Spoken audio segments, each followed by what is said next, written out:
আসসালামু আলাইকুম বন্ধুরা, কেমন আছেন সবাই? পারভিন ভিলেজ ফুডে আর একটি নতুন ভিডিওতে আপনাদের সবাইকে স্বাগতম।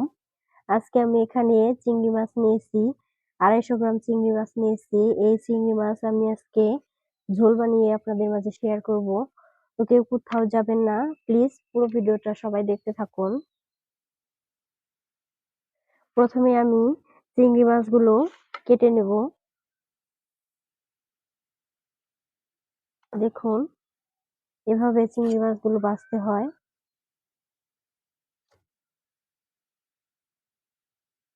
চিংড়ি মাছের এই মাথার দিকে নোংরা থাকে, এই মাথার এই খোলসটা ফেলে দিয়ে এখান থেকে ওই নোংরাটা বের করে নিতে হয়।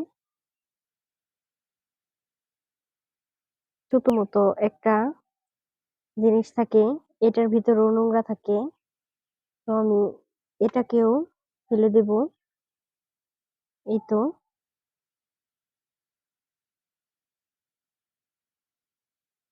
একটা চিংড়ি আমার বাছা হয়ে গেছে, রেখে দিলাম। চিংড়ি মাছের উপরের খোলসটা আজকে ছাড়াবো না, এভাবেই রান্না করব।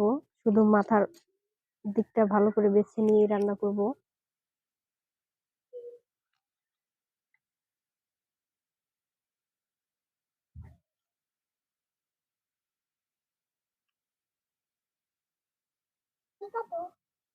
চিংড়ি মাছ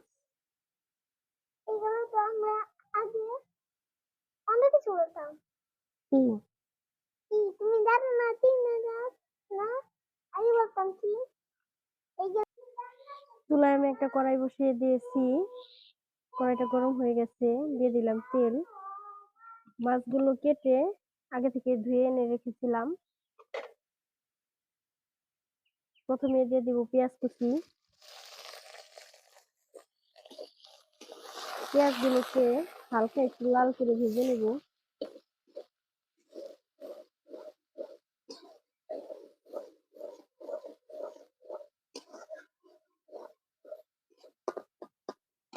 আদা রসুন বাটা দিয়ে হালকা একটু তেলে ভেজে নেব।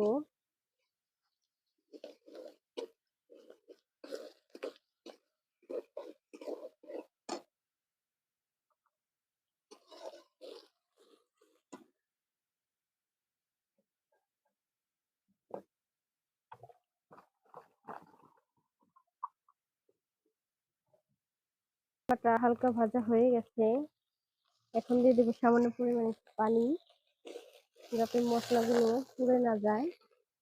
আজকে আমি একদম ঘরোয়া ভাবে, গ্রামীণ ভাবে রান্না করব, কম মশলায়।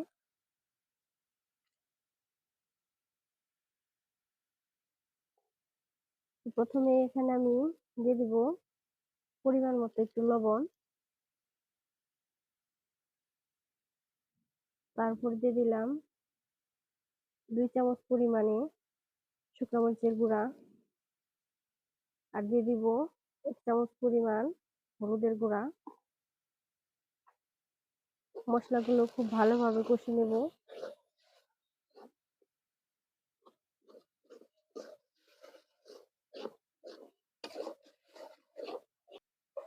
মশলাগুলো আমার খুব ভালো করে কষানো হয়ে গেছে, তেল উঠে এসেছে মশলার উপর দিয়ে। তো আমি এখানে ধুয়ে রাখা চিংড়ি মাছগুলো দিয়ে দিব।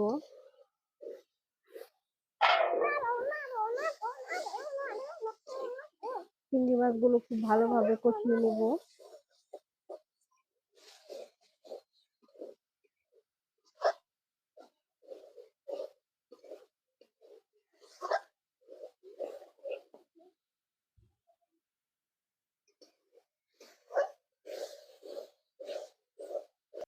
চিংড়ি মাছগুলো খুব ভালোভাবে কষানো হয়ে গেছে, কালার গুলো চেঞ্জ হয়ে এসেছে। এখন আমি তুলে নেব। একদম ঘরোয়া গ্রামীণ ভাবে আজকে রান্নাটা করব। চিংড়ি মাছগুলো সেজন্য আমি আগে ভেজে নিলাম না।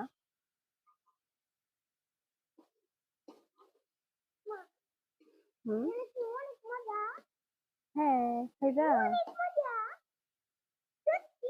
হুম, আচ্ছা। সব মাছ আমি তুলে নিয়েছি। এক্সট্রা যে মশলা আছে সেই মশলার মধ্যে আমি সবজিগুলো দিয়ে দিব। এখানে আমি আলু, তারপরে ধুন্দুল, তারপর বেগুন এগুলো কেটে নিয়েছি, সবগুলোই একসাথে দিয়ে দিব। নেড়ে চেড়ে খুব ভালোভাবে কষিয়ে নিব। গরম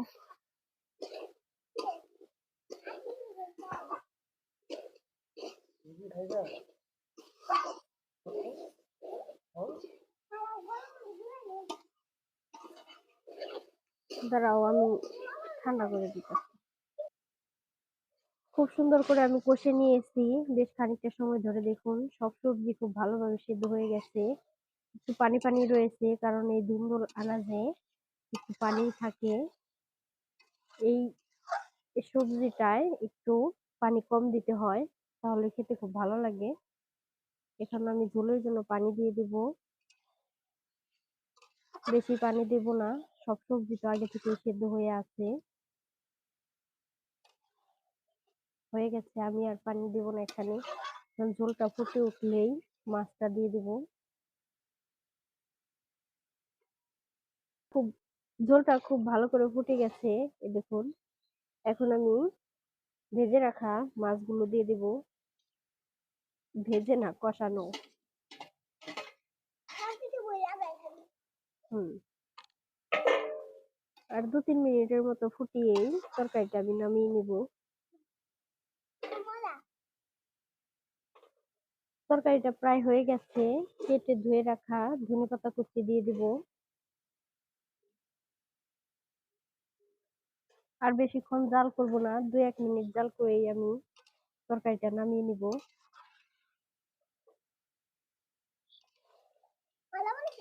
হুম।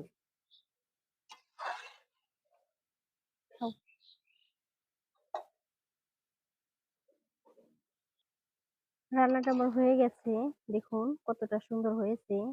এখন আমি ঢেলে নিব।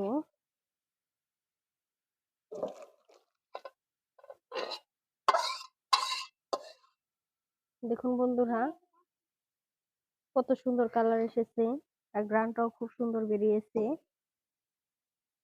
এরকম আরো রান্নার নতুন নতুন ভিডিও পেতে পারভিন ভিলেজ ফুড চ্যানেলটিকে আপনারা অবশ্যই সাবস্ক্রাইব করবেন, আর পাশে থাকা নোটিফিকেশনটি অন করে রাখবেন, যাতে আমি ভিডিও ছাড়ার সাথে সাথে আপনারা পেয়ে যান।